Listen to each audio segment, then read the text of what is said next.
in the United States, for whatever reason, we don't have a lot of mushroom-related education, even in elementary school.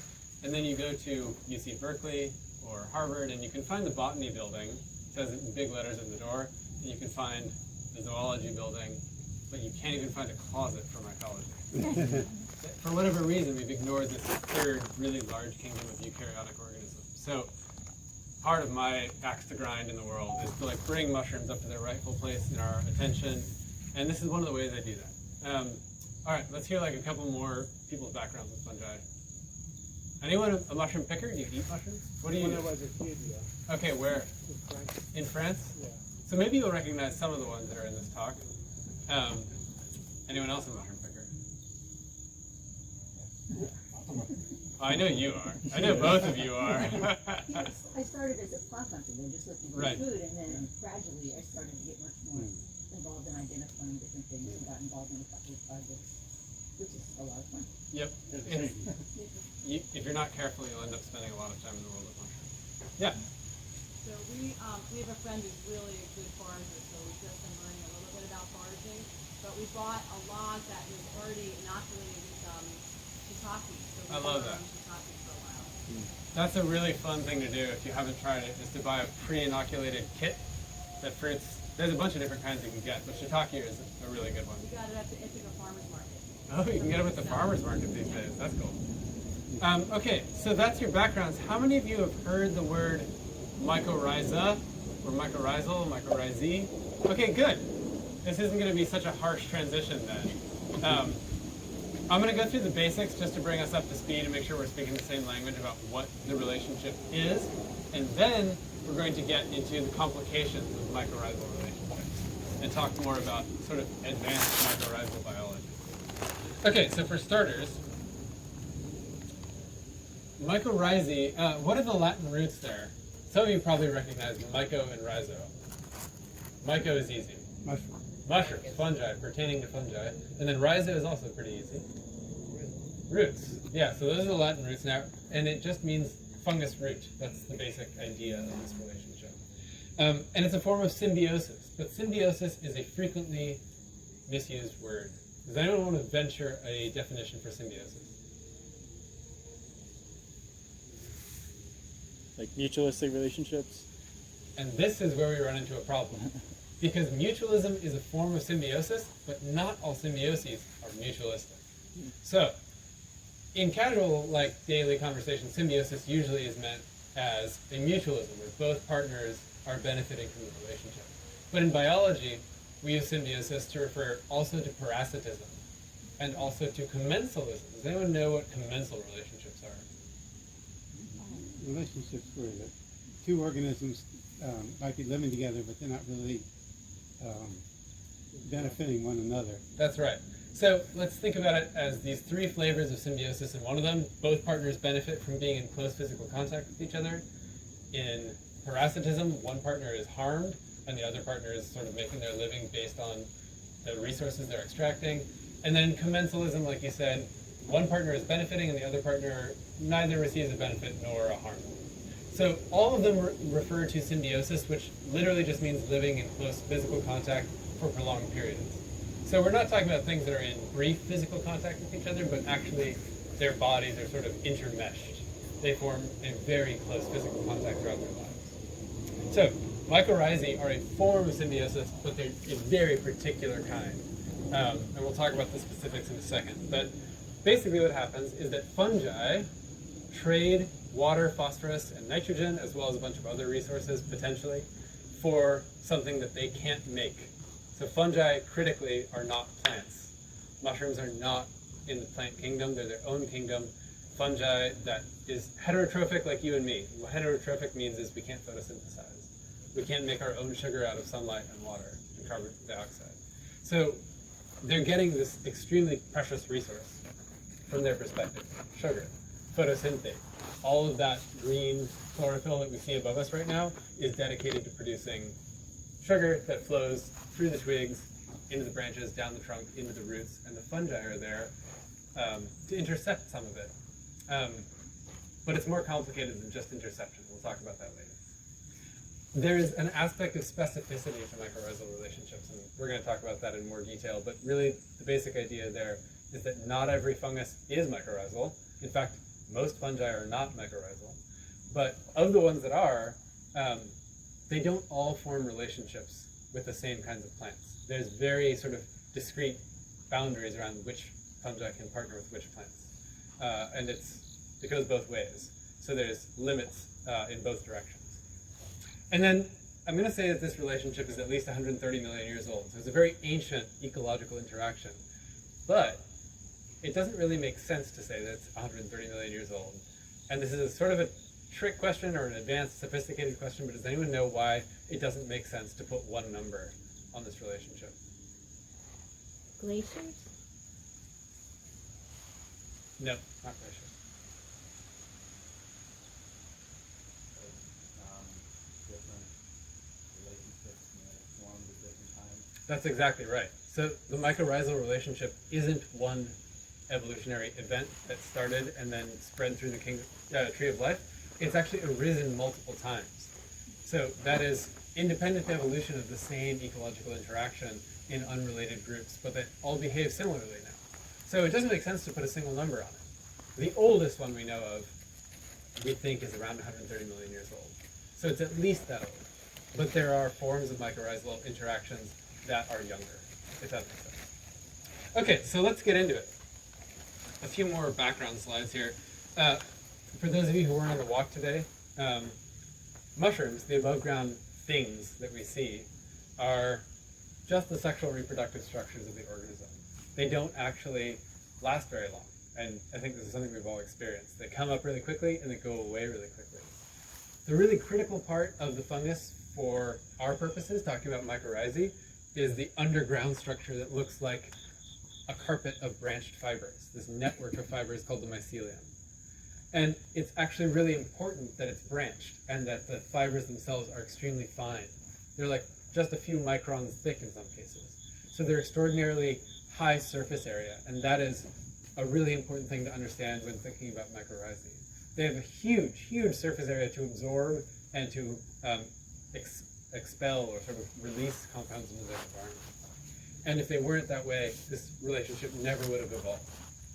So where does this take us? Why is it important? Over here on the left, these are actually root tips of trees that are covered in mycelium, in fungal mycelium. So pretty much every tree you see around you right now has this going on. Their root tips are covered in a sheath or a jacket or cloak of mycelium, and they form this sort of knobby-looking structure. And as we'll get to later, that is structurally really important. It doesn't look like that by accident. So to recap here, what happens is that sunlight hits the leaves, the chemical reaction happens in those little chlorophyll molecules, producing sugar out of carbon dioxide and water, so making food out of inorganic compounds. That's the fundamental magic trick of life on Earth, upon which the whole food web is based. But that energy is then sent from the leaves down into the soil, in the roots, where fungi have access to it.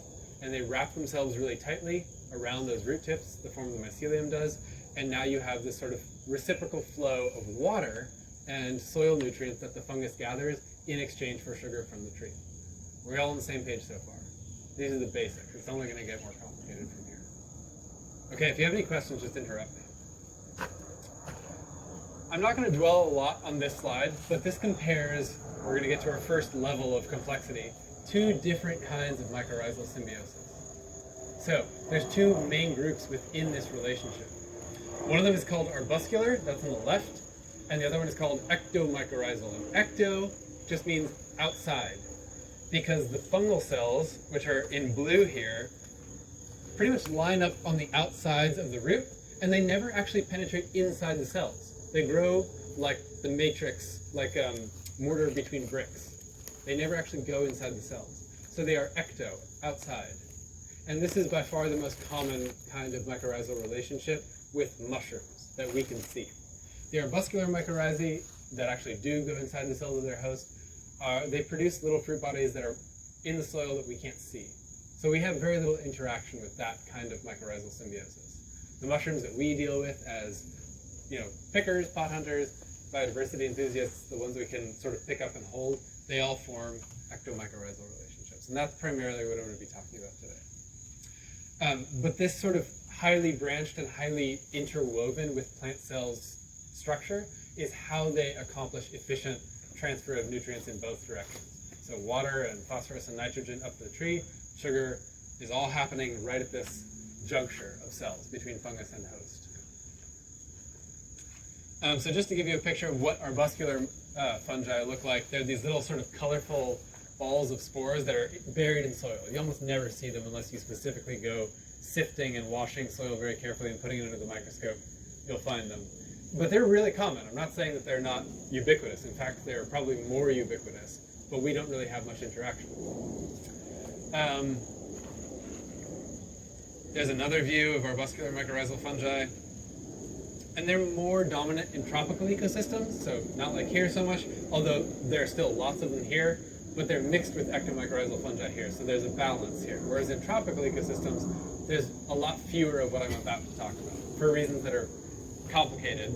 But let's get to the ectomycorrhizal fungi. So they form, like I said, an external sheath of tissue around the root tips of their host, and they are not intracellular, just covering the same ground again here. And they're mostly on woody plants. So we're not talking about grasses or forbs, like these little knotweeds. That's what arbuscular mycorrhizal fungi get on. Trees and shrubs is what we're talking about when we talk about ectomycorrhizal fungi. So things that are larger and woodier, usually. And I showed you a picture of this earlier, but there's actually a microscopic cross-section through one of those colonized root tips on the left there, or on the right. And on the left is another view of the root tips with the fungal mantle around them. So they look like they're wearing a little jacket of fungal cells. And these are dominant in temperate systems. So anywhere at this latitude or north, you're going to find primarily ectomycorrhizal fungi on the trees and the shrubs. And nitrogen is one of the things they're best at scavenging. So they help gather nitrogen out of the soil and send that to the tree, and that can be a limiting nutrient in a lot of places. So plants are limited by how well they can access nitrogen. And this is one of the main ways they do it, is by forming this partnership. The P in the slide about our arbuscular mycorrhizal fungi was to represent phosphorus, because in highly leached out soils that are common in tropical ecosystems, phosphorus is actually a harder resource to access for a lot of plants, which is why that particular association of fungi is dominant there, because they're better at accessing phosphates. All right, how are we doing? Good so far? Okay. So this is the easy part. Now we just get to do show and tell for a second. So if you're familiar with mushrooms, I just want to show you what some mycorrhizal groups of fungi look like. They tend to be really showy. A lot of the decomposer fungi are small, not as showy, but because of their access to this big sugar resource, mycorrhizal fungi can make great big fruit bodies in ways that decomposer fungi can't, because it's harder for them to mobilize enough carbohydrate nutrients to make their fruit bodies. And when I say fruit body, I just mean the mushroom. So, has anyone seen hydnellum, strawberries and cream, or the bleeding tooth? That's really common around here, this genus. They look really spectacular. They exude these droplets of red liquid. They often have blue or orange colors, red colors, white colors are common, and they're super duper mycorrhizal. They have really tight connections with individual host species of trees. So that's that specificity thing I was talking about. So these are the hydnellums, the tooth fungi. Coral mushrooms are another classic example of a mycorrhizal group. We saw one sort of like this today in the woods, but if you spend enough time in the forest, you'll find these. Fiberfans, the lephora, these are actually so good at forming mycorrhizal relationships that if you try and grow seedlings of pines in a greenhouse in sterile conditions, they'll somehow sneak in and you'll get this like lab pest of the lephoras growing in your lab. These are extremely common. Even if you don't see them, they're actually quite hard to see. They are ubiquitous in forest litter throughout the globe. Boletes, this is everyone's favorite, right? So boletes are some of the most delicious wild edible mushrooms. Not all of them, of course, but these are a classic mycorrhizal group. Almost all boletes are mycorrhizal, not all of them. But part of the reason that they can make such enormous fruit bodies, it's not uncommon in California to find a single bolete mushroom that weighs 5 pounds. They would not be able to do that if they didn't have this tap of sugar that they're, constantly getting resources from the tree that they're partnered with. Or in some cases, as we'll see, multiple trees at once. So multiple trees are funneling sugar towards one fungal organism. Lacaria is another one that will invade sort of laboratory settings where they're trying to grow seedling trees without any fungi, but Lacaria are just desperate to find a host, and they're ubiquitous and really good at partnering with even tiny pine seedlings. So sometimes the pine tree will only be like a couple inches tall, and the mushroom will be taller than it, but it's stealing sugar from it. Well, stealing is not quite fair, but at that point, you could probably say it's getting more from the tree than the tree's getting from the mushroom. A few more milk caps. Some of you may have encountered these. Lactarius mushrooms. They're a common mycorrhizal genus. Chanterelles. A lot of people know chanterelles because they're famous as delicious edible mushrooms. And part of the reason that chanterelles and boletes and truffles are so expensive, as we were talking about today on the walk, is that you can't cultivate them the way you can cultivate an oyster mushroom or a button mushroom or a portobello mushroom. Those are all decomposer fungi. And so all you have to do is give them some dead organic matter to eat, and you can cultivate them. You can grow them predictably in large volumes and sell them. But these mushrooms need a forest. They need to be in partnership with a live tree, and in fact, the whole ecosystem around that tree. A tree by itself isn't good enough. There's also complicated relationships with soil bacteria and other fungi that make these ecosystems, or make these mycorrhizal relationships possible.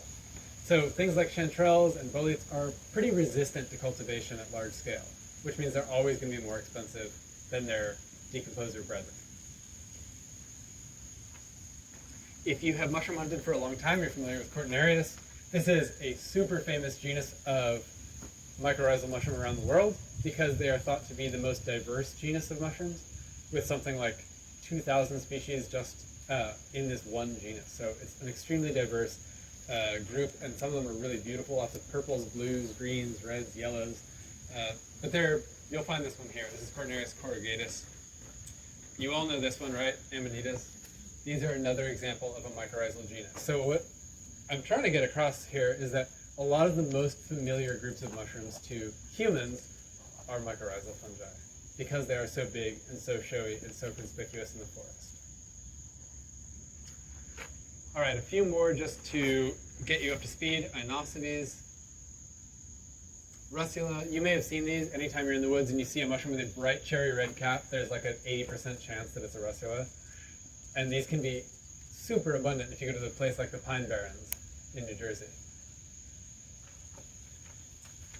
Slippery jacks are a special case, and I wanted to show this slide because we're going to be talking about this genus a couple times later in this talk. They're special because they're super specific. They only pair, with one exception, with members of the pine family. So they have decided to specialize in their relationships that they form, which comes with trade-offs, benefits and negatives. And we'll talk about what some of those are in a second. Okay, and just to complicate your picture, how many of you have ever seen a Kruger-Gomphus mushroom? That's this big one on the right here. So it's enormous, and you always find them with pine trees. Same with their relatives. These are the Gomphidius. But they are not mycorrhizal with pine trees. But why do we always find them with pine trees? It's because they're parasitizing the Swillus that I just told you about. So they fruit very obligately with pine trees, always in that habitat, but they're not partnering with the tree themselves. They're parasitizing the partner. So it's still just as tight of a relationship, but it's 1 degree removed. And this is the kind of complexity that we start to get into when we think about mycorrhizal relationships and fungal ecology in general. There's lots of like piggybacking and layering and sort of lateral relationships that influence the pattern that we're seeing. Okay, so let's get deeper into host specificity. So imagine here that I've got a family tree of trees, a tree of trees. So this just shows sort of the relationships between, say, hardwoods on the left. So all these are hardwoods and all these are pines, let's say. And this is just a super simplified diagram. There's no sort of real meaning behind these particular numbers. What I mean when I say host specific is that something like Amanita phalloides, the death cap mushroom, which is an invasive mushroom in North America, it came from Europe, it can partner with just about any plant that it wants to, any woody plant or shrub. It's super general. It doesn't care what its host is. So it can grow with both hardwoods and conifers just as well. That's in contrast, oh wait, there's one more here. So it really is across the board. That's in contrast to something like a slippery jack mushroom, the Swillis mushrooms that I told you about, that only grow not just with every member of the pine family, but usually one or two. So any given Swillis species, any slippery jack species, usually only grows with one or two closely related species of pine. So they're the extreme other end of the spectrum. Rather than being generalists, they're extreme specialists. And contrasting the two kinds of strategies teaches us a lot about what's going on in the forest. So let's hear some hypotheses. Why specificity? Why doesn't every mushroom grow with every tree? Ectomycorrhizal mushroom. Get better at your tree. That's a great way to put it. You just get better at your tree. You learn the ways of your tree that you're partnered with. Now, what does that mean? Different roots. Say that again? Different roots. Yeah, that's exactly right. Different in what way? Different roots. Cell morphology is one way. Any other ideas? Make stuff up. I'm literally asking you to make up stories. The nutrients that that tree needs and doesn't need. Exactly. So maybe trees have different nutrient needs. Not every tree has the same sort of requirements from the soil. Any other ideas? Defense mechanism. Exactly. Defense mechanisms. If you're a fungus trying to colonize the roots of a tree, it turns out that you are recognized by that tree very much in the same way as a pathogen. It can't quite tell what you are. And so you may mount an immune response in that tree and it will fight you off. But that's not what you're trying to do as a mycorrhizal fungus. So you need to develop a signaling pathway that waves a white flag and says, I come in peace, here, have some phosphorus. And that's a complicated communication pathway. The chemicals that are involved in that signaling are not sort of easy to evolve quickly. So coevolution is the story here. The longer two organisms are together, the more they learn each other, so to speak. They become adapted to each other's particular physiology and needs. But that comes with trade-offs. Not every mushroom has decided that it's a good idea to become a specialist. So just to sort of illustrate, and this is pretty abstract, I'm still unclear whether this slide is worth keeping in this talk because it's so abstract. But I'm going to ask you to envision it this way. Oh wait, this is what I want. Okay, this is actually just what we talked about. So one way of sort of formalizing what we just talked about was as the intimacy efficiency hypothesis. The more intimate the relationship is, the more efficient the partners are at sort of meeting each other's physiological needs. It starts to sound like a self-help like group or something, relationship counseling. But there's like multiple different ways of what we mean by the needs of the two partners involved in these relationships. Like we said, structure, defense mechanisms, and one that's often overlooked is ecology. So when does that partner need sugar? When does that partner need water? This is really different in California than it is here. So if your host tree loses all its leaves in the winter, there's going to be no sugar flowing to the fungal partner. And not every mycelial sort of physiology can sustain that wintertime drought of sugar, so to speak. So this is sort of an example of what the differences are between trees from the perspective of the fungal partner. Okay, so here's the abstract slide I was telling you about. Imagine that you are a fungus partnered with a tree root. And I have an example on both sides of the screen here. And this is basically intended to represent, let's say, a fake cell, but a sugar receptor. Something that absorbs either a sugar or some sort of signaling molecule from the tree. And it could actually be the host or the fungus. And on the one side, you consistently get this sort of, this is the other side. You get differently shaped sort of signaling molecules. So it doesn't quite perfectly fit in the receptor, but you can sort of capture about 25% of the molecules that come your way. But because you're partnered with multiple trees, you also get some that are shaped like that, and you can capture about 20% of those. And then a specialist might have a perfect lock on only one of these signaling molecules, and it captures functionally 100% of the molecules that come its way. So in total, maybe something that's a specialist captures 90 to 100% of the signals that its host sends it, whereas a generalist captures only 25% of any given one of the molecules that come its way, but overall they add up to 75%, and it's a viable life history strategy. So you have viable sort of ways of making a living on both ends of the spectrum, but with different emphases, different strengths. So what is the benefit of being an ecological specialist on one tree? We've already talked about this. High efficiency, right? You're getting pretty much as much photosynthetic sugar from your host as you want. You're really intimately co-evolved. But now let's imagine the opposite end of the spectrum. What's the benefit of being a generalist? More trees to choose from. More trees to choose from. But why is that so important? If your trees get caught with a blight or a pest and Or a hurricane, or a fire, or a guy with a chainsaw and nothing to do on the weekend. Yeah. You can lose your host tree. And then what? You either reach out and can make a relationship with the next tree over, or you can't. And as we all know, disturbance is really common in native, natural, ecological systems. It's sort of the name of life on Earth, right? There will be a disturbance eventually. So it's a matter of sort of how much disturbance there is in your ecosystem historically, and what sort of relationships that tends to favor.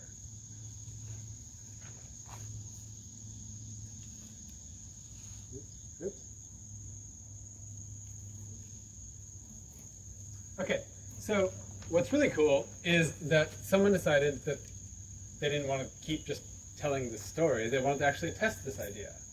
Can you find experimental evidence of the intimacy efficiency hypothesis?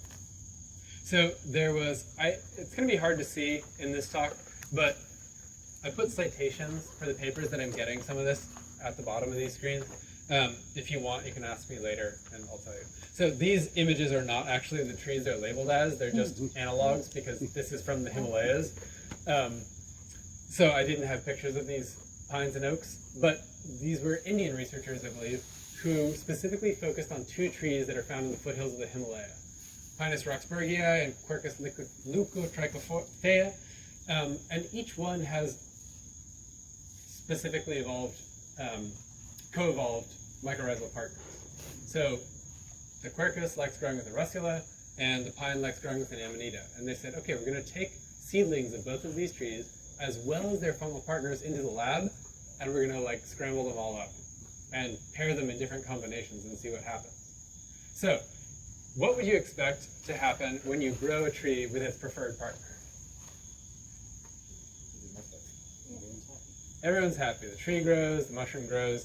How would you detect that in a lab setting? How do you quantify this? What's that? Height or weight? Yeah, so you basically say how much mass did the tree gain? Did it get really tall? Is it really robust? You can quantify that a number of different ways. And that's exactly what they did.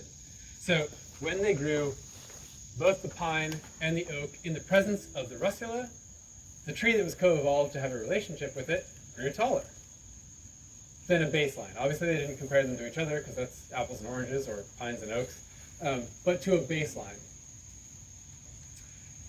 Exactly the opposite happened when they grew the pine with its amanita host. The pine grew taller. So this is looking good for the experimental support of the intimacy efficiency hypothesis. What do you suppose happened when they grew the trees with both partners present? Did they both do well? Say that again? They both did well, probably, right? Did they both do well? They actually both did less well. What is the story you can tell yourself about this? Don't spread yourself too thin. Don't spread yourself too thin. So what is being spread thin here? Who's being spread thin? The host? Maybe trying to support two at once? Possibly. There's one other hypothesis that's been, at least one other hypothesis that's been proposed to explain this observation. Competition? Yeah, competition between the fungi.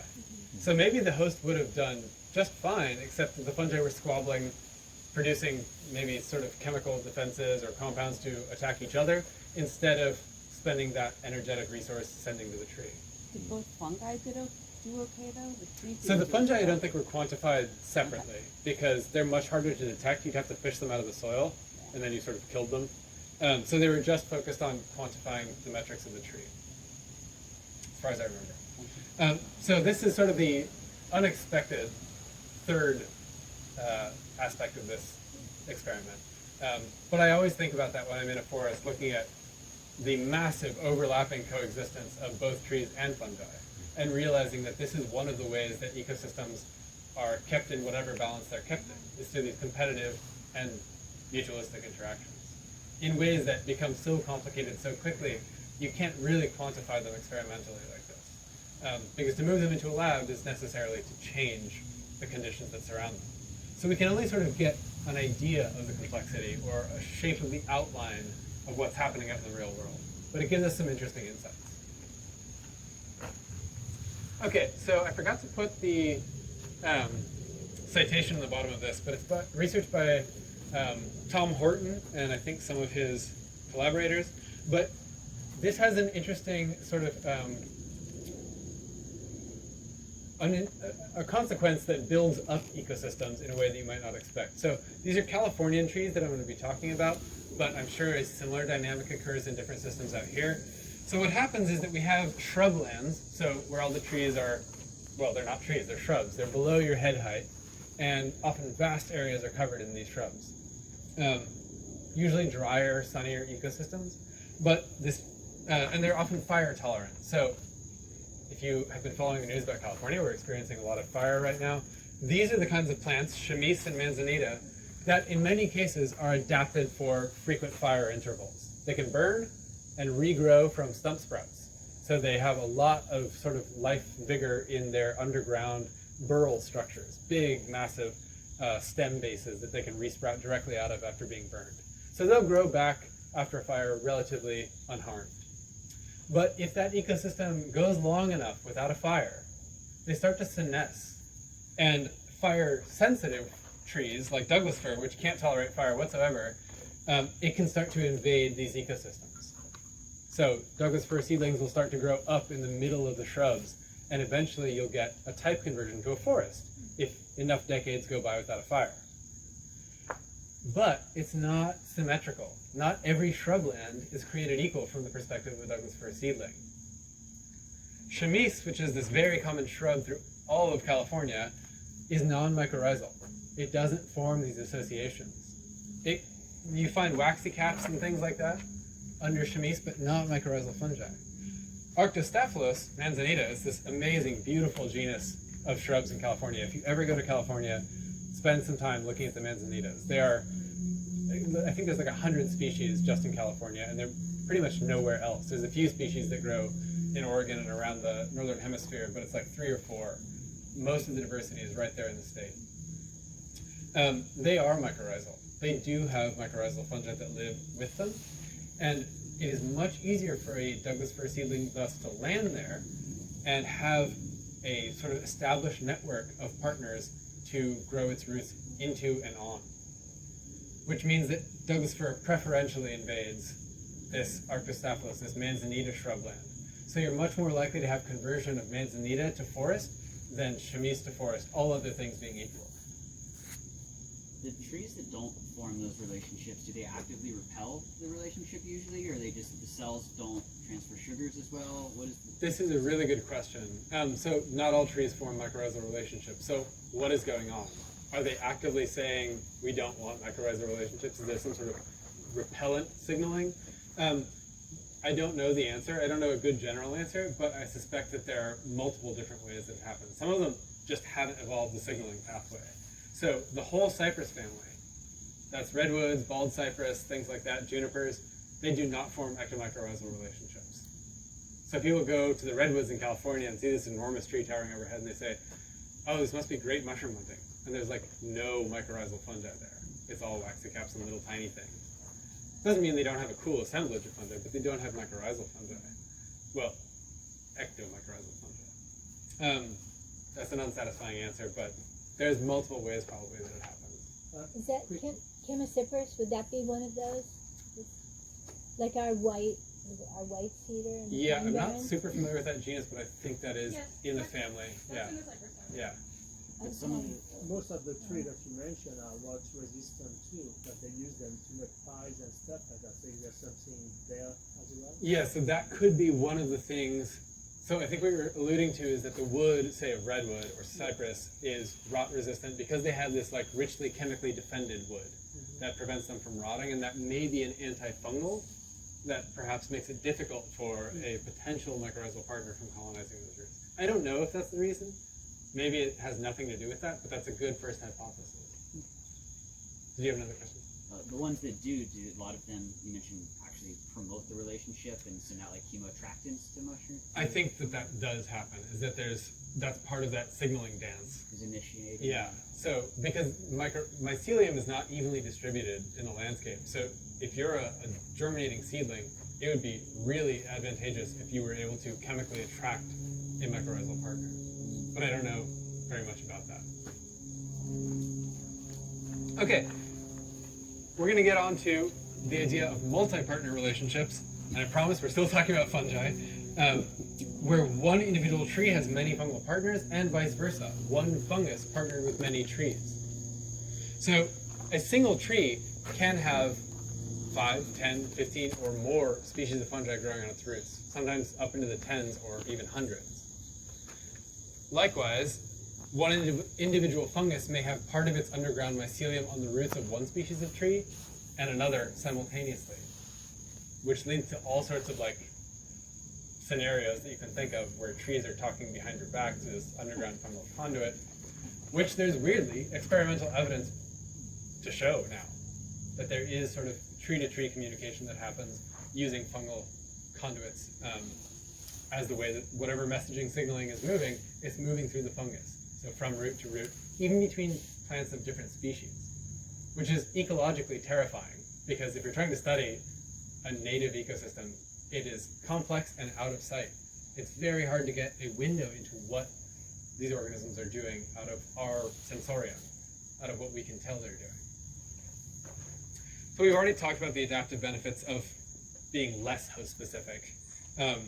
You're diversifying your portfolio, ecologically speaking. If a disease comes through and your host tree is wiped out, you can switch over to a different host much more easily if you are a generalist than if you're a specialist. And unfortunately, this is a tangible problem in a lot of the West. There are trees that are being killed by very specific pathogens, so oaks and tan oaks, maybe you've heard of sudden oak death, and a lot of the fungi that live on tan oaks are very specific. They're not easily going to switch over to another tree. Some of them can, but we may lose a lot of that fungal diversity because the host trees are being lost to a totally unrelated pathogen. So now I just want to sort of show you what it means like when a single tree has a lot of fungi living on it. This is an idea I call the busy rhizosphere. So the rhizosphere is just, if you flip the whole world upside down and use the soil as a dividing line, what you would see if you could look down there instead of being up here. So where I went to college, UC Santa Cruz, there's an oak tree planted in a parking lot there. I always feel bad for it. Isolated by asphalt on all sides, so I know that all of the mushrooms that I find there are on that tree. And there's often, in the winter, 10 or more mycorrhizal species fruiting at once, with multiple fruit bodies. So there may be 50 or 60 or 70 mushrooms under that one tree, representing 10 different species of mycorrhizal fungi. And those are just the ones that are fruiting at that moment. There's probably others that fruit later or earlier in the season. Which means that tree is sending sugar to all of those. It's supporting that whole diversity of fungi. When I was in New Zealand, under an Antarctic beach around Nelson Lakes, I found 15 species just of one genus of mushroom growing under that tree at once, which just boggles the ecological idea of a niche. When you think about different organisms needing a particular thing that no other organism sort of fully fills, it makes it difficult to explain why you see 15 species that are very closely related, presumably exploiting similar niches, growing in the same place simultaneously. So it sort of challenges our ideas of ecological complexity and makes us realize that we have a lot yet to learn about how fungi divide resources in their environment. Or maybe they don't divide them very much at all. There's just enough resource that they grow without too much competition. Now, there are clearly cases where tons of competition occurs, but cases like this make you wonder if the far end of the spectrum doesn't also occur. So what does this look like? So these are just pictures of all of the ectomycorrhizal mushrooms that were growing under that oak on one day. So I took these all right next to each other. That is a busy oak tree. That is a lot of sugar flowing from its leaves to its roots and supporting fruit body production. At least during one time of year, this represents a major sink or a pool where all of that sugar is being sent. The tree is using some of that for its own metabolism and growing new branches and things like that. But during some times of the year, a lot of that sugar is going to fungal partners.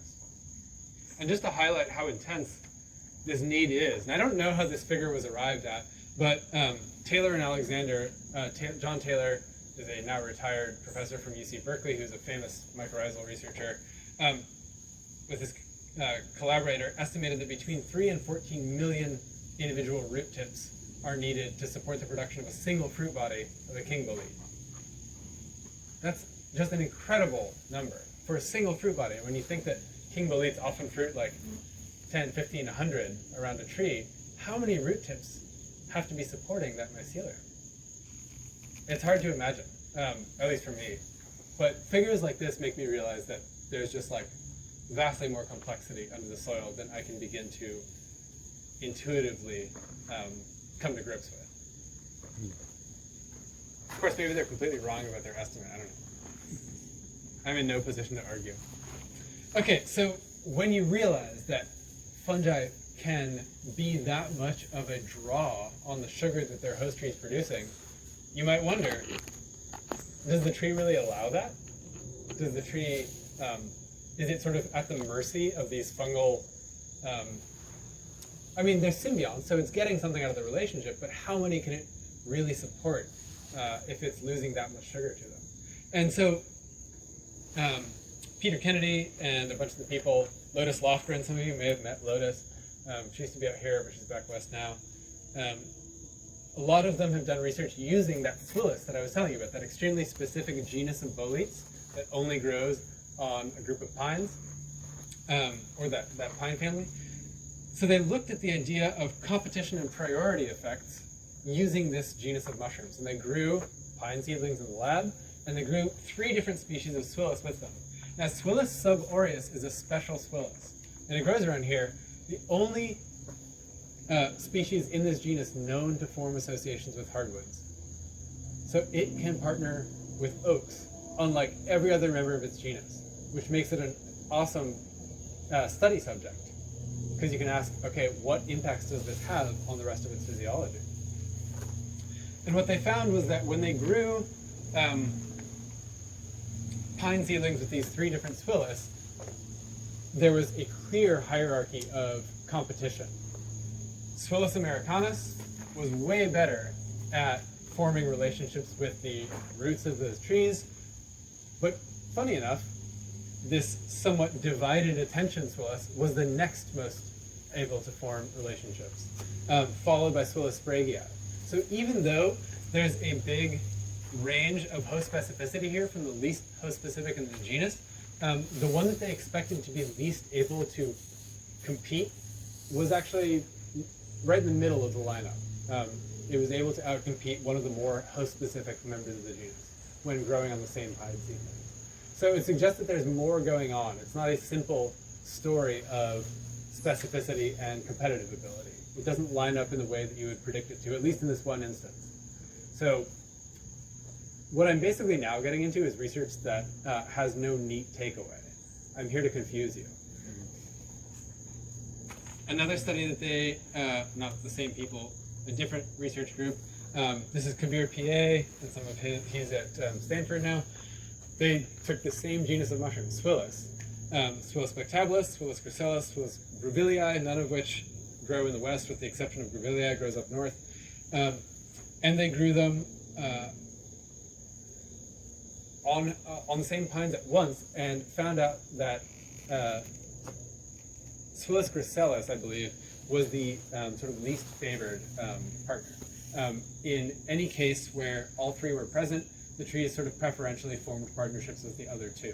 So it suggests that there is a discrimination that the tree does, like you were saying earlier, in that signaling dance, right, when a mycelium approaches a root, there's something about that initial communication that allows for trees to discriminate between the partners that they host. And then taking it a step further, these same researchers in the same paper took the same species of Swilla. So now there's no species level explanation for this. And they grew 2 different mycelia with 2 different trees, with the same tree, and they allowed the different mycelia different access to nitrogen and phosphorus resources. So one of them had very little to send to its host, and the other one had a lot of resources to send to the host. And what they found was that the plant was able to detect that difference and differentially support different mycelia that were attached simultaneously. So more water and photosynthate resources went to the sort of high quality partner that was providing a lot of phosphorus and nitrogen resources. So it suggests that the plants are very aware, so to speak, of like fine-grained differences between the mycelia that are on their roots simultaneously. But I'm still going to confuse you more, because there's research to suggest the opposite also occurs. There's a paper called Hiding in the Crowd that shows that there are so-called low-quality mycorrhizal partners that are able to persist almost through anonymity on the roots of their host trees, because there's a bunch of other fungi doing a really good job, and they're just like standing in the corner like, I'm just here for some sugar. I don't really have a lot to chip in, but they manage to survive because they sort of blend into the background. And this may be an example of where there's enough resources to go around, and there's even some surplus, and so you get diversity maintenance. It's not so cutthroat, it's not so limited that you sort of have a simplification of the ecosystem just because of that.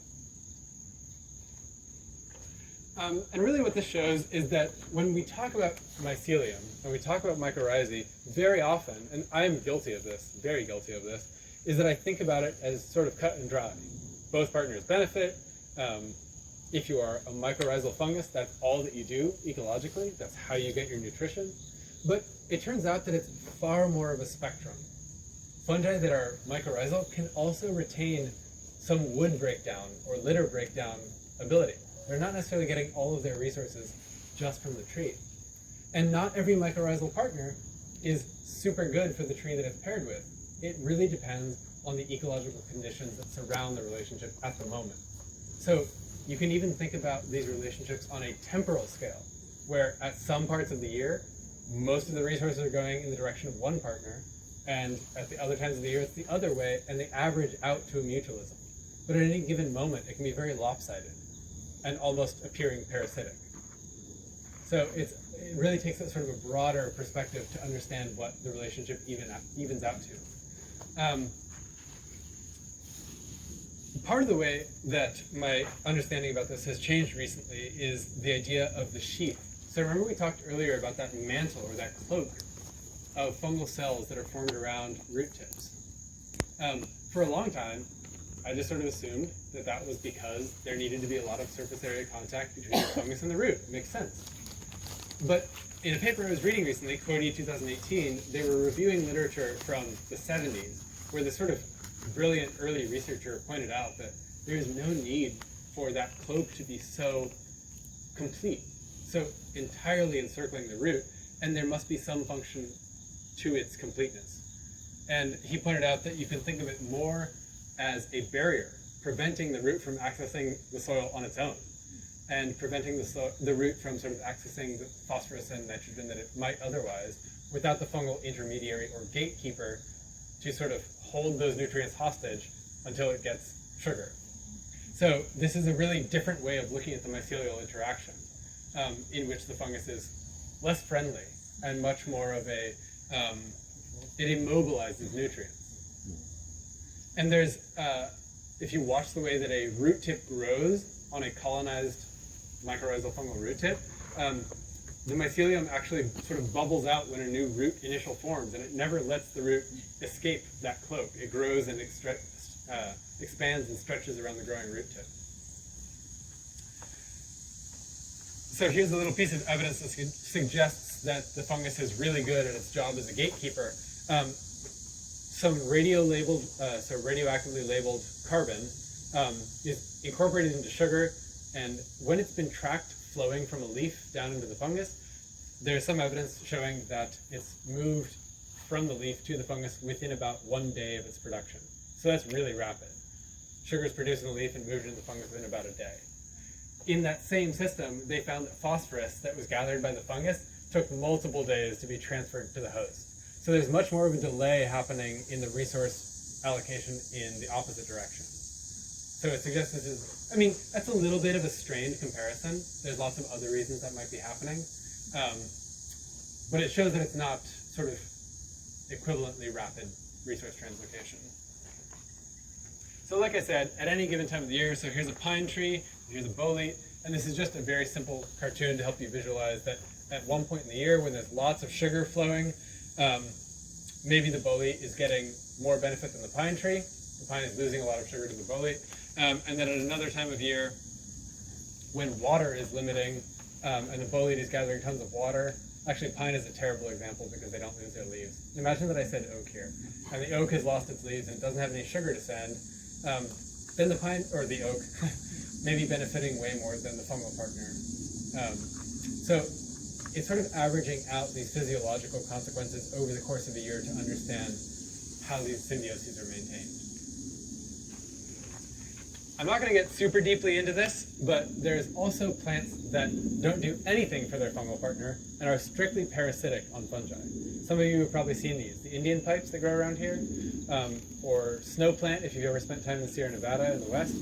These are plants that have evolved really specific relationships in most cases. Snow plant is less specific, to get their food, their carbohydrate from a mycorrhizal fungal network that's getting its sugar from another tree. So the tree photosynthesizes, sends sugar to the mycorrhizal network, and then another plant steals that sugar. So it's sort of a second order parasite, so to speak, on the tree, using the fungus as a straw, basically, to suck sugar out of the tree. So these relationships get really complicated really quickly. Not least, I wanted to, some of you have probably seen this one. How many of you have seen the ash tree bolete? So this research paper, Coity, is actually a review paper, pointed out that one way of thinking about the mycorrhizal relationship is just an attempt by a fungus to get closer to the ultimate source of sugar.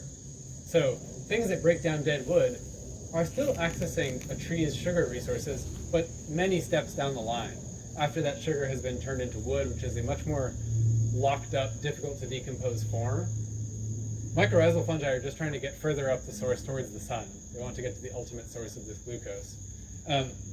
Ash tree boletes seem like they're mycorrhizal. They only grow with ash trees. So that must be a mutualism, right? Well, it turns out they have also found a way to get closer to that sugar source, but by a totally different method. Does anyone know the story of how ash tree boletes get their sugar? You want to say, reveal what the secret is? Through the little aphids. Yeah. They form, what do they form? Like little homes for the aphids. Yep. The aphids get in there, and then they're stealing the sugar from the aphid. This is absolutely bananas.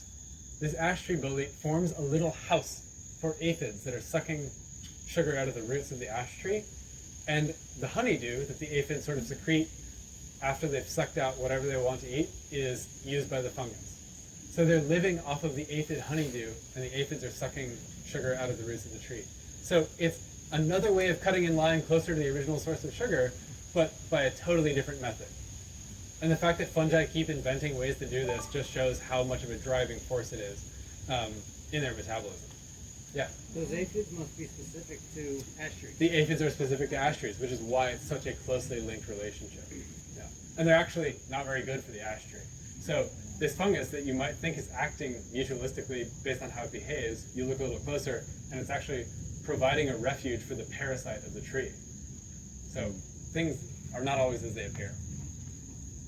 And really what is all of this is leading up to is this explanation that saprobes, decay fungi, have figured out in some cases ways to become endophytes. They live inside the cells of their tree without harming them. Eventually some of those become mycorrhizal. They form these really tightly co-evolved mutualisms with their trees. And in some cases, this sort of moves on to a parasitic lifestyle. And this continuum of ecological relationships has sort of happened multiple times through evolutionary history in different lineages. So some people have referred to this as the waiting room hypothesis. Waiting room hypothesis, where each one is sort of a waiting room evolutionarily for the transition to the next more co-evolved relationship style. And you know, it doesn't. There's no guarantee that a species ever leaves that particular waiting room. It's totally valid to be a saprobic or decomposer fungi for long periods of evolutionary history. There's no directionality to this. I don't know if that made sense. Anyways, those of you who are familiar with Amanitas, there's a real life example of this that you can observe in the currently existing species of Amanita. So almost all Amanitas are ectomycorrhizal, like we've been talking about this whole talk, but there's a couple species that retain the ancestral ecological strategy, and they are just decomposers of grass. They don't form any relationship with a woody plant. So it shows that although part of your lineage can transition to a different ecology, there are some parts of the lineage that don't ever have that cellular innovation, and they just remain as whatever their ancestral state was. In this case, decomposers. Okay, a few more things before we get too bogged down. How many of you have heard of the Wood Wide Web? So anyone who's watched Fantastic Fungi recently, they hammer this point pretty hard, but the idea that trees are linked and that they send resources to one another. So the experimental evidence for this comes from a very unnatural system, but it still illustrated the point. They took a bunch of tomato plants into the lab, and they isolated them from each other in different ways. Some of them they put a mesh screen in the soil to prevent the roots of the tomatoes from coming into contact with each other. They put a bell jar over them so there's no aerial hormones being exchanged. And so they have a control that's totally separate, no contact whatsoever. And then these different treatments of separation. And in some of them, one of those treatments was a mycorrhizal linkage, where the same fungus is growing on the roots of two different tomatoes at once, but through a mesh that the tomato roots themselves can't penetrate. And what they did was they took the donor plant in the middle here, and they exposed it to aphids. And so it upregulated all these defense responses that a plant does when it is attacked by an arthropod. And what they found was that even in plants that weren't being attacked by those same aphids, but that were connected by a mycelium and mycelium only, they also upregulated those same defense responses, suggesting that the plants were communicating with each other using a form of conduit, which is really cool. It is ecologically super important to realize that this may be going on at a huge scale all around us, but we don't really know the extent to which it happens yet. Probably for disease and pest signaling, it matters a lot. But what we don't know so much is how much sugar is being translocated between plants. So in Fantastic Fungi, there's a lot of sort of intimation that sugar is being moved from a parent tree to its offspring trees.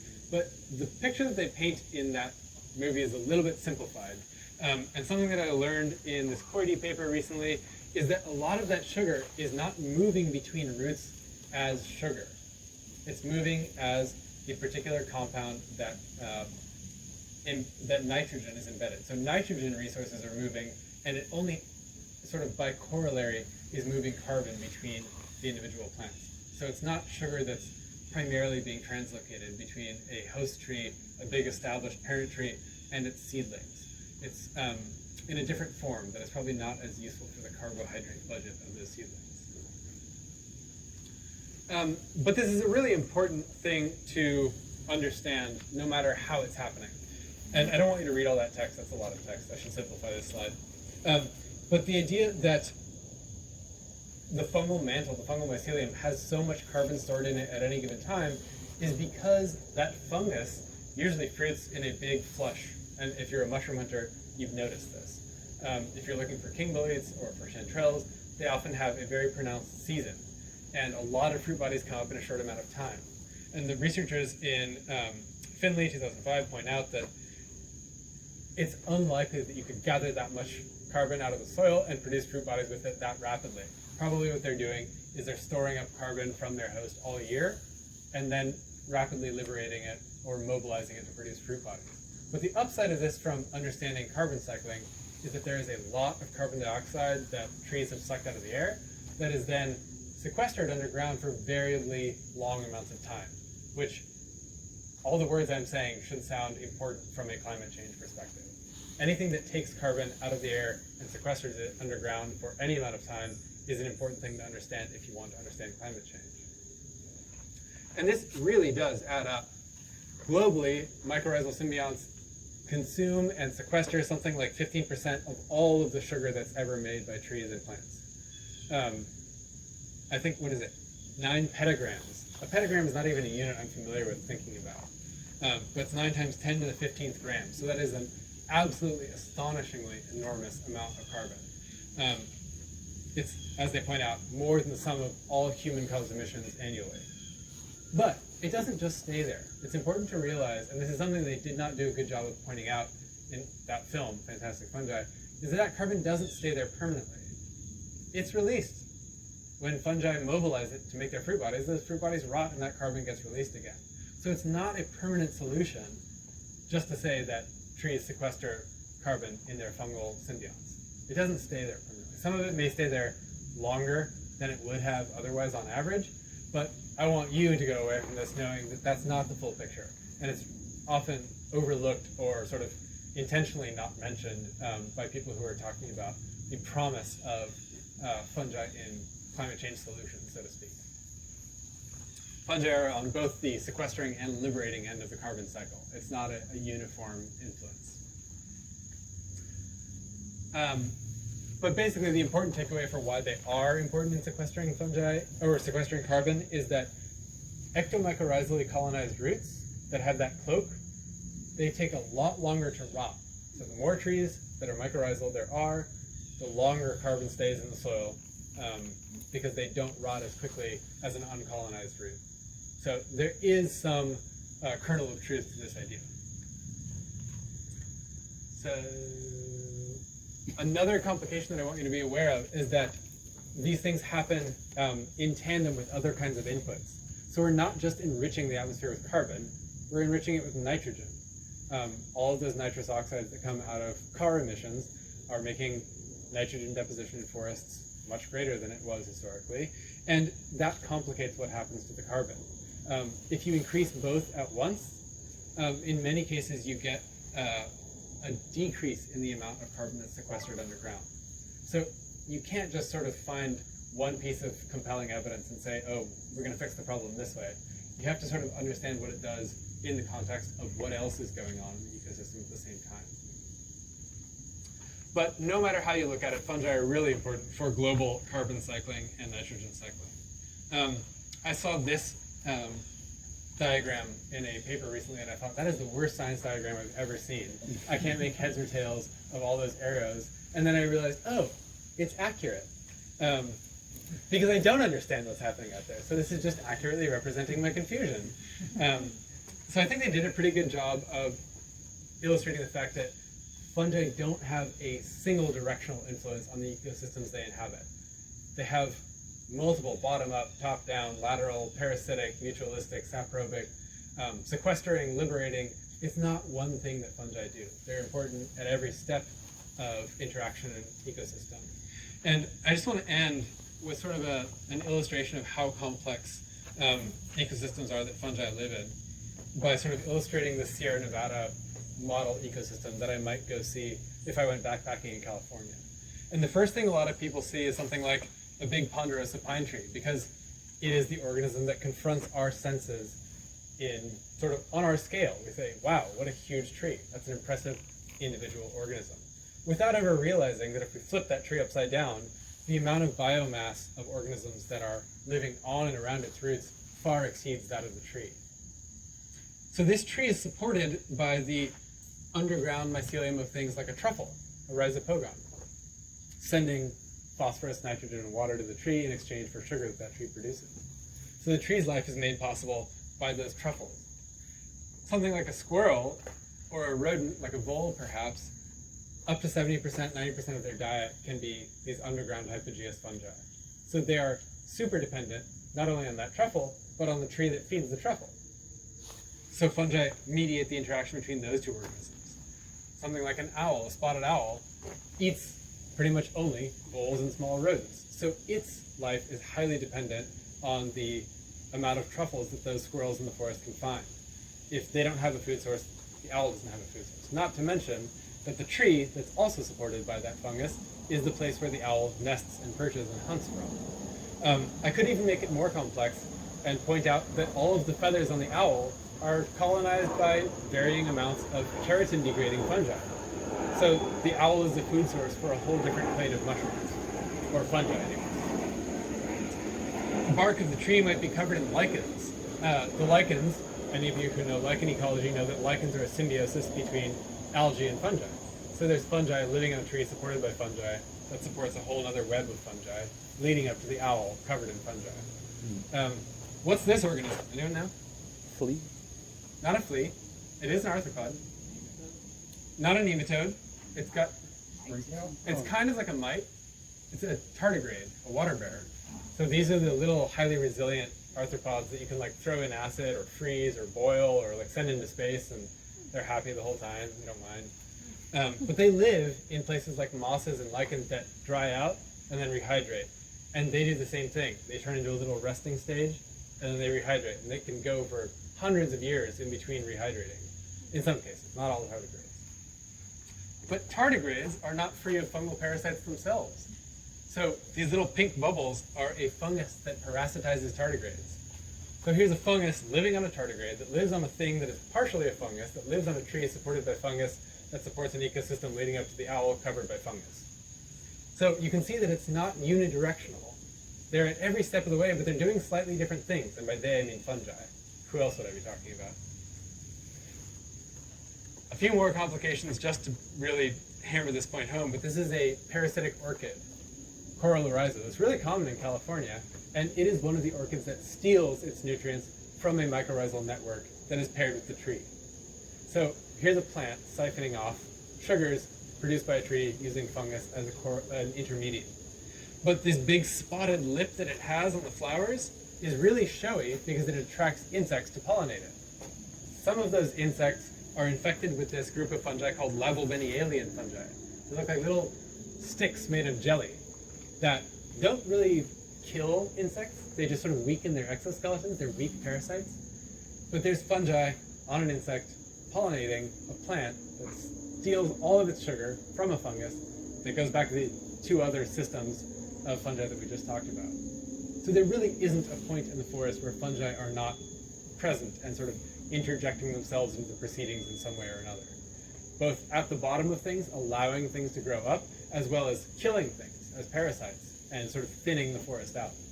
So they control ecosystem composition, density, and ultimate trajectory, like in that example with the fire-resistant shrub landscapes transitioning to forest. Fungi mediate those sort of temporal progressions as well. So that's pretty much all I had to talk about. I've covered a lot of ground, and I know that it was pretty dense stuff, but I want to say thanks for being here, and if you have questions, I'll take a few of those now. Yeah? Do fungi disguise their root system to pretend to be another type of fungi that would be accepted by a tree? Okay, so your question was, do fungi disguise their mycelium in order to be sort of, to infiltrate the cells of a tree? Yeah. So that's the critical part I don't know. Because I do know the first part. There are fungi that sort of infiltrate plant cells, but I don't know if they do it by mimicking other fungi. That sounds like a specialized case that I don't know of an example of. That'd be cool. I'm sure it's happening somewhere out there right now. Any other questions? That slide you had was kind of abstract with the triangle. Yes. Was that like specifically related to like active sites of molecular bonds? That's what I was trying to get across. Okay. Yeah, something like the specificity with which a receptor can bind to a substrate. Okay. Yeah. Note to self, remove that slide. I think it's good. Okay. Any other? I can't have done a good enough job explaining this. There shouldn't be questions. Yeah. When you said some of those fungus are so good at invading other trees that even when you have a sterile environment, you still find those fungus. Does that mean that the spore travels on the seed, or how does the spore end up on that?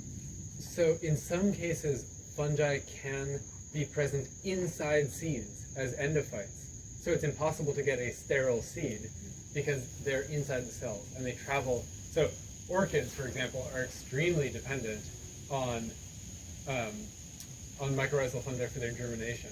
But orchid seeds are like that big. You know, they're some of the smallest plant seeds. And my understanding is that in some cases they disperse with fungal propagules. So they're sort of, they always move in tandem. I don't know how common that is or where it's found, like what kinds of plants do it. But this is sort of relates to that idea of the waiting room hypothesis. Mycorrhizal fungi can act as endophytes for part of their life cycle, or even as decomposers, waiting for their host to arrive. I think some Xylaria species will do that. Many Ascomycetes, many Xylaria. I think we're actually going to, my guess is that the more we learn about Ascomycetes, the more we're going to find out that many more of them than we thought are actually endophytes for part of their life cycle. Morels, for example, were found recently, well, I don't know if it's recent at this point anymore, but at some point, morels, which fruit after forest fires, people weren't sure whether or not they were just sort of present in the soil, and they happened to fruit after a fire went through, and they were just sort of primary responders. It turns out that in many cases they're living in the cells of the trees while the forest is unburned, and then after the fire they fruit in an attempt to sort of spread to new areas and colonize new trees and live inside them as endophytes. What are the trees use phosphorus for? That's Oh boy, now you're asking me about trees. So I know it's an essential nutrient. For example, like your DNA backbone has phosphate groups in it. So that's like one thing you need, but I think it's many more things. Phosphorus is just sort of an essential life nutrient for a lot of plants. Someone who knows horticulture better than I do, please answer this. What does phosphate do in plants? It's essential, I promise. It's in all the fertilizer. Could be flowers, could be leaves. But I can't recall. So ATP, for example, that's like the basic energy molecule for eukaryotes. ATP, the P in that is a phosphate. So Uptake of other nutrients, possibly. yeah. So that's another thing that fungi do is they mobilize rare earth metals. So really trace amounts of certain metals are needed for enzymes in you and me as well as plants. But some of the best way to get that is to have a mycelium, a mycorrhizal partner, that can scavenge those rare earth metals to concentrations that are far higher than the background rate in the soil, and that's how you build sort of your enzymes. Yeah. I have a question about the way fungi actually are bringing the phosphorus and the nitrogen out of the soil. I read somewhere, and I want to know if you know if this is true or if you know more about this, that they're actually using bacteria to drill into like the grains of minerals. And the bacteria are like a third-party beneficiary of the photosynthesis. I don't know, but I do know that there are many fungal mycorrhizal interactions that are heavily mediated by bacteria. So I decided not to go that far because we already covered enough ground.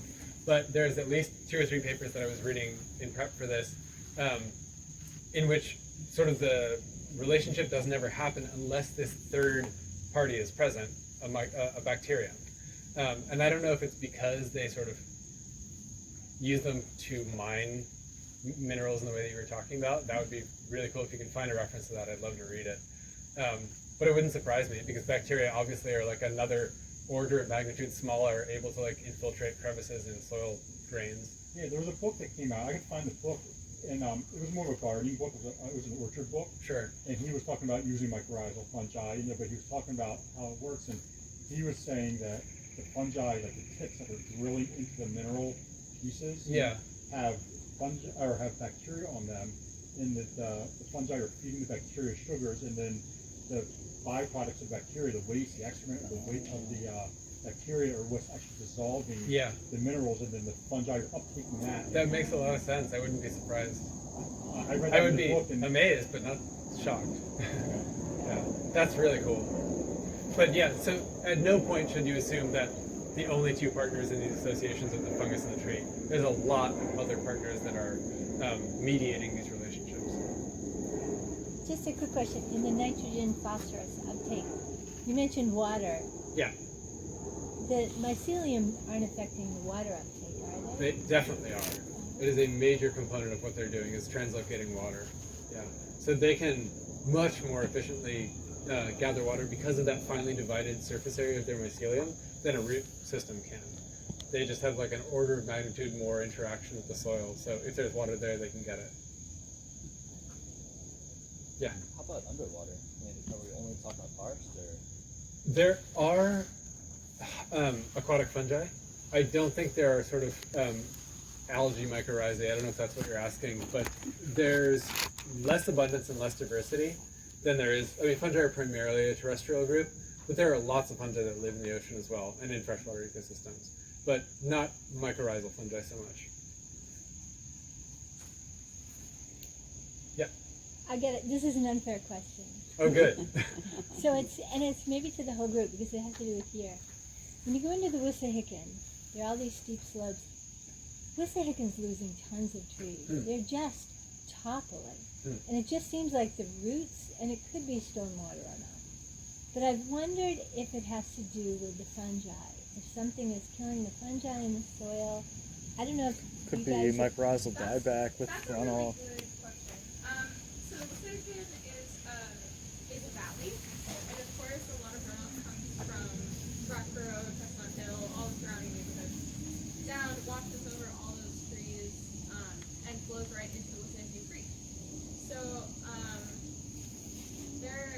there is a phenomena where sometimes if plants, especially woody plants, are able to get nutrients elsewhere, they might abandon their mycorrhizal partners, say see you later, and then the fungi will die if they can't find a partner, or yeah. So that could be related, but I think one of the bigger problems in the Wissahickon right now, the hemlock woolly adelgid,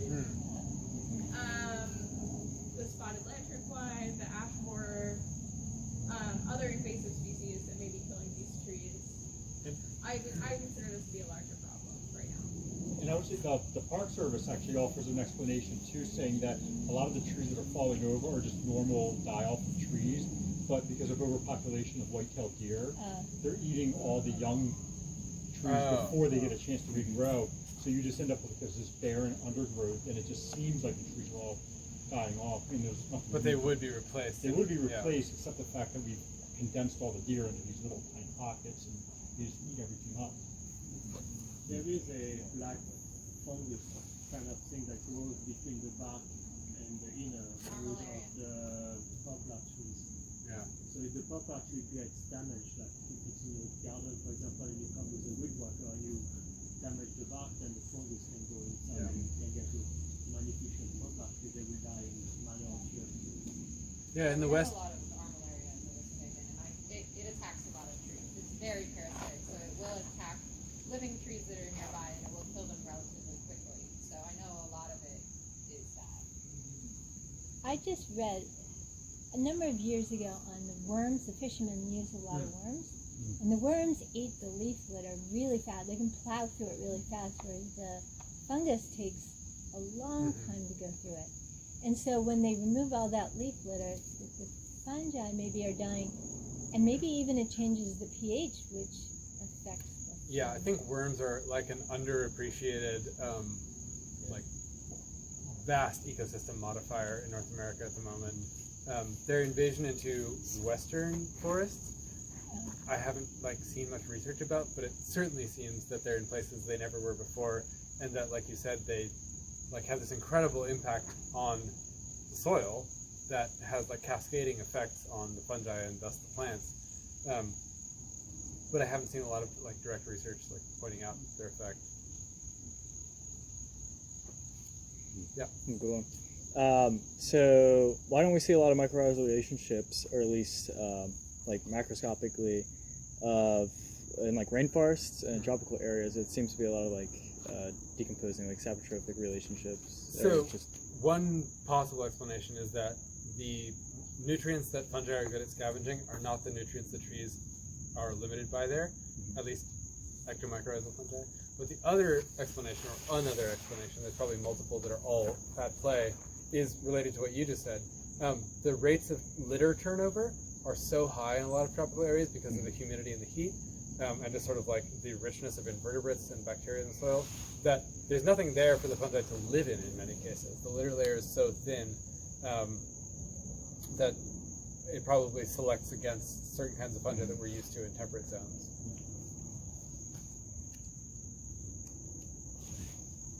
Okay, we've gone on a long time now. Thanks for staying. Thank you. Yeah. Thank you. Thank you. Yeah.